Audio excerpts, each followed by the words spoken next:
Você sabe o que é o autismo? Você conhece quais são os desafios da família de um autista? Você já parou para pensar o que nós, enquanto sociedade, enquanto igreja, fazemos para acolher não só o autista, mas toda a sua família? Hoje conheceremos a história do Raniel e os desafios do autismo na infância. E também quais são os medos, os anseios e as expectativas quanto ao futuro dele. Estamos aqui então com mais uma mãe atípica. Meu nome é Edla, sou a mãe atípica do Raniel e ele tem 7 anos. Eu queria saber como foi a descoberta do autismo para vocês, para toda essa família tão querida. Olha, no início foi através das consultas médicas do Raniel. A médica fazia sempre observações em relação a algo que chamava a atenção dele, não de crianças que normalmente não fazem, né? Então foi a cada consulta ela falava algo que chamava atenção.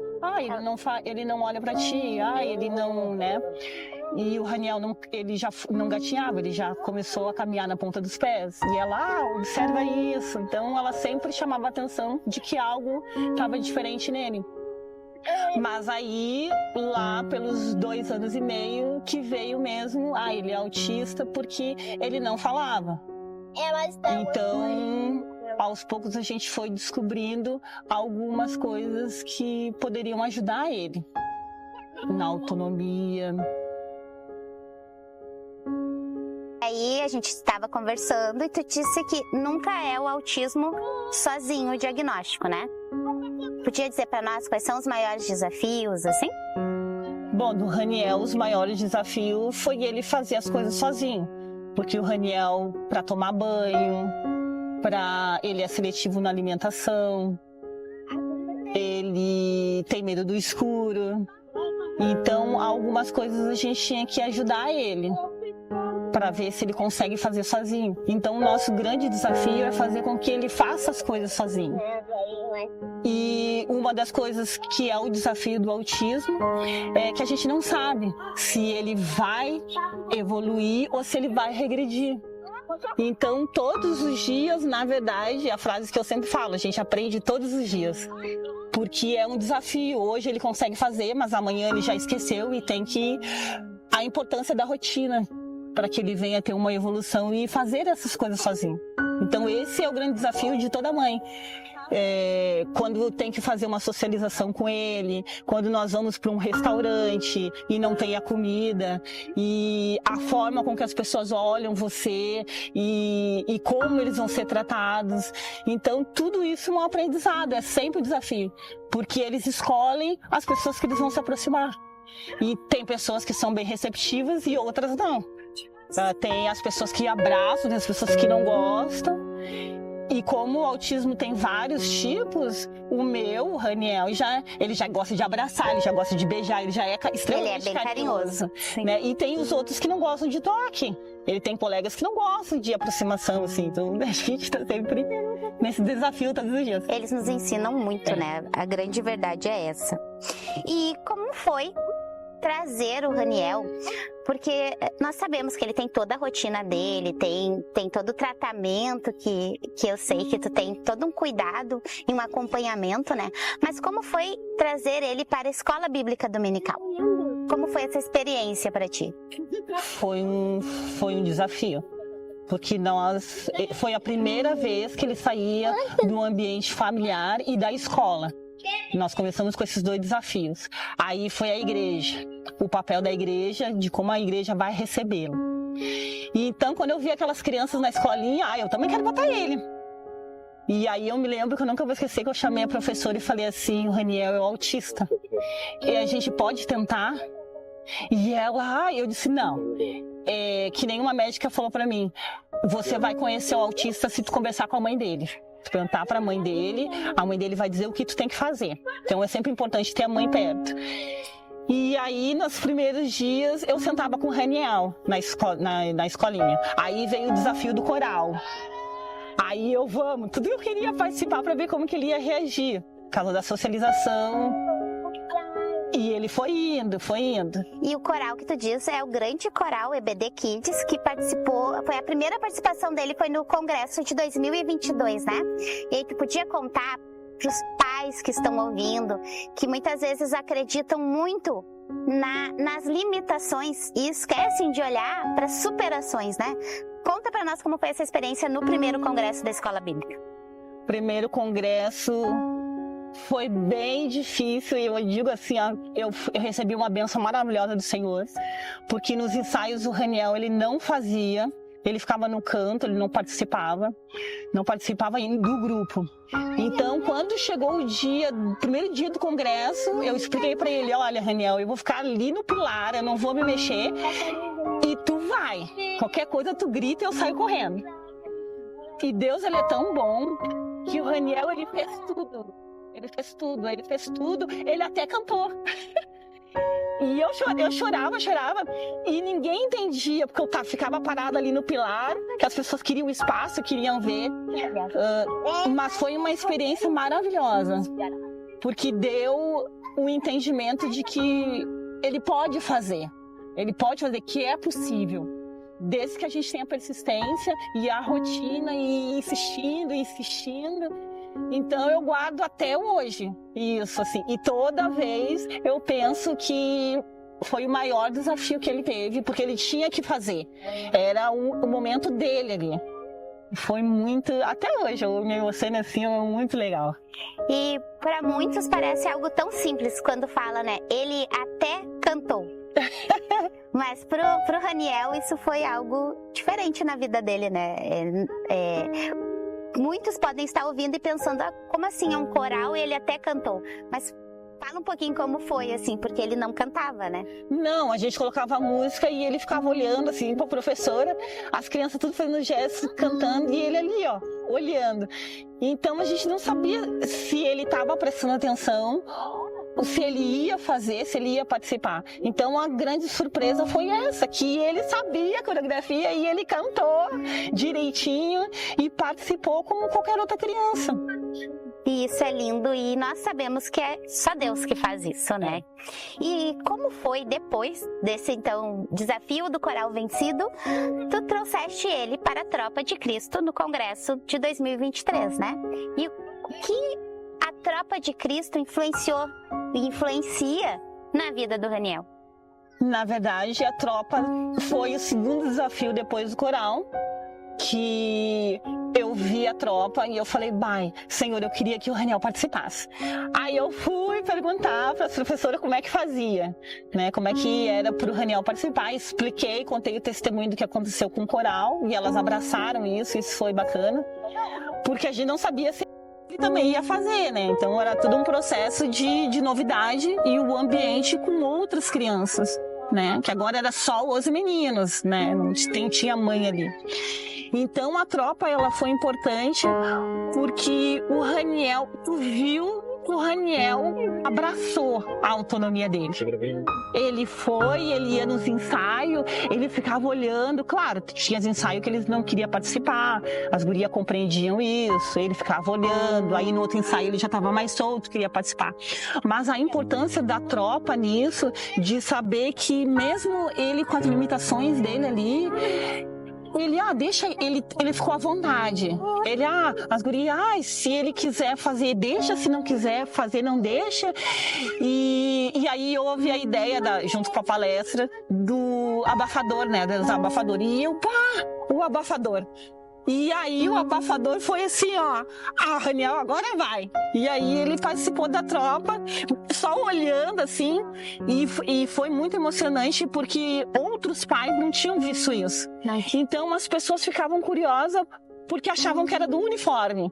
Mas aí depois do vídeo, só ele tá usando. E a pulseirinha do autismo, porque ele não gosta de usar cordão.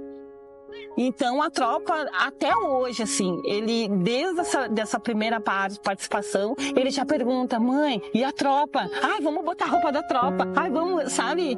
Então ele se identificou e é bonito isso, porque o crescimento dele dentro da igreja, com os colegas, e ele vai, abraça, ele conversa, as crianças conversam com ele, faz uma socialização com ele. Então é muito legal. E é incrível como as crianças acolhem, né? Uhum. É incrível como as crianças são puras, elas não têm este preconceito e nós enxergamos isso de forma muito natural no próprio comportamento entre os colegas. Então, eles conhecendo, eu vejo assim que sempre tem um guardião ao lado de cada um. E eles se intitulam, eles elegem essa função. Então, não é algo que vem das professoras, mas vem do amor. E o amor que a gente sabe que vem do Senhor, né? E nós observamos muito isso no Raniel, assim, o quanto ele foi despertando e amadurecendo e encontrando, né, essa autonomia. Isso é muito bonito. E eu queria saber, assim, entre tantas coisas que nós podemos falar, a gente vai falar agora de conselhos, né? Que conselho que tu daria para o pai e a mãe que descobriram o diagnóstico agora, recentemente? Tu podia falar sobre isso, como foi para ti? Que conselho que tu deixa para quem está nos assistindo? Que quando tu te descobre, é um susto. Então, que você viva os processos pessoais, primeiro. Que eu sempre digo que foi um luto. Um luto porque você recebe assim, é uma criança especial. Vai depender de mim, o que eu vou fazer. O autismo, depois que tu começa a ler, ele não vem sozinho. O que vai vir junto? Hiperativo, deficiência intelectual, até onde ele vai vir, até... Então vivam, sabe? A dor assim de, por que aconteceu isso comigo? Por que Deus fez isso? Para depois dizer assim, não. Aí eu pedi para Deus, eu disse: Senhor, se o Senhor me deu, o Senhor me capacita a buscar ajudar ele. Porque é ele, eu sempre friso isso, eu quero a autonomia dele. Porque eu posso estar perto, mas amanhã não. Mas uma pessoa que com autismo, ele pode ser uma criança, ele tem as suas limitações, mas ele pode ser uma criança normal. Né? Muitas situações, eles até têm muito mais postura de uma pessoa que não tem. Né, uma sensibilidade, né? O abraçar, o conversar. Eu acho interessante que quando a gente está na igreja, o Raniel muitas vezes sai do lugar dele e ele abraça um pai. E no início era difícil explicar isso. Ele é autista. Porque as pessoas não recebem isso de uma forma saudável. E das coisas que eu digo assim, viva o luto e viva porque é o processo, porque é um baque. Não vou dizer, é lindo, todo mundo fala de autismo. Não é lindo. É um desafio todos os dias que pode ter uma evolução, como pode regredir, ou dependendo do nível, você pode ficar só dentro de um ambiente porque a criança não vai sair daquilo ali. Mas depois que você consegue compreender que a criança pode ter uma vida normal, uma vida... Vai buscar, vai ler, vai conversar com outras mães, vai buscar terapia, vai se fortalecer para ajudar essa criança. Porque tudo aquilo que a gente passa para eles é o reflexo do que eles vão viver lá fora, do cotidiano. Então eu digo assim, o Raniel, ele ri. É muito difícil tu ver ele chorando, ele tá sempre rindo, ele é participativo, Então tudo isso foi de viver essa primeira fase de tristeza. Pra depois, o que eu vou fazer? Eu quero ajudar. Eu quero mostrar pra todo mundo que ele é autista, mas ele faz isso, ele faz aquilo. Então esse é o conselho que eu dou pro pai. Viva, sabe, as fases e depois vai em busca de ajudar o teu filho. Sabe? E esteja com ele em todo... Porque, olha, são vitórias... Assim, tu nunca vai saber o que vai acontecer. Mas sempre acontece algo bom. Algo que te surpreende. Algo que é muito bacana ver eles se desenvolvendo. Que lindo isso. E te ouvindo, assim, muito importante essas duas questões, né? busca ajuda para o teu filho e busca ajuda para ti. Para você poder cuidar desse presente que o Senhor deixou nas tuas mãos, né? Então, muito, muito legal. Imagino você, pai e mãe, que está nos ouvindo. É uma referência ouvir uma mãe que passou por esse processo, dizendo, permita-se viver o processo. E tá tudo bem. Tá. Isso que é importante, né? É a aceitação, né? E quanto a expectativas agora, o que tu espera da igreja enquanto sociedade? Para essa questão, nós estamos agora falando sobre o Abril Azul, né? Para essa questão do autismo, o que tu espera da igreja? Que continue buscando compreender, e se não compreender, buscar aceitar, buscar acolher, porque eu acho que é o maior ministério que Jesus deixou para nós, é esse, sabe? O amar o próximo, e o amar o próximo é com todos os seus defeitos, com as suas deficiências, e a igreja tem um papel muito importante, que ela conseguiu inserir o Raniel dentro de um grupo de crianças. E eu tenho certeza que muitos pais observaram e aprenderam isso. Então eu espero que a igreja continue crescendo e buscando ajudar essas mães. Porque a igreja, como fala, a igreja é um hospital, então nós estamos lá com nossos deficientes buscando o acolhimento. E uma das experiências que eu tive mais bonita, que fez com que eu ficasse na Assembleia, foi essa. Eles olham o Raniel e eles cumprimentam o Raniel. Não é aquela criança, tem uma deficiência e ele passou. Não, Raniel, paz do Senhor. Raniel, aqui, Raniel tá aí. Então isso, eu acredito que isso possa fazer isso em todas as igrejas, não só na nossa. Mas eu acho que começou pela nossa, né? Sim. Então, o quanto é importante a forma como que nós tratamos o nosso irmão. E imagina uma criança. Né? Pela primeira vez, esses dias, uma mãe parou e falou assim, o Raniel. E o Raniel foi lá e abraçou. Você tá entendendo? E vê ele como um membro, e não como uma criança que tem autismo. É isso que eu espero. Ai, que lindo. E... para variar, eu fico emocionada. Saber que, de alguma forma, a escola bíblica faz parte da história do Raniel, né? E super admiro, assim, a tua garra enquanto mãe, né? E a última pergunta agora. Falando do futuro, né? Nós sabemos que o futuro ao Senhor pertence, né? Toda a nossa vida está nas mãos do Senhor. Mas quando tu projeta o futuro, pensando na próxima etapa, que é a adolescência, né? O que para ti vai ser esta nova fase? O que tu espera da adolescência do Raniel?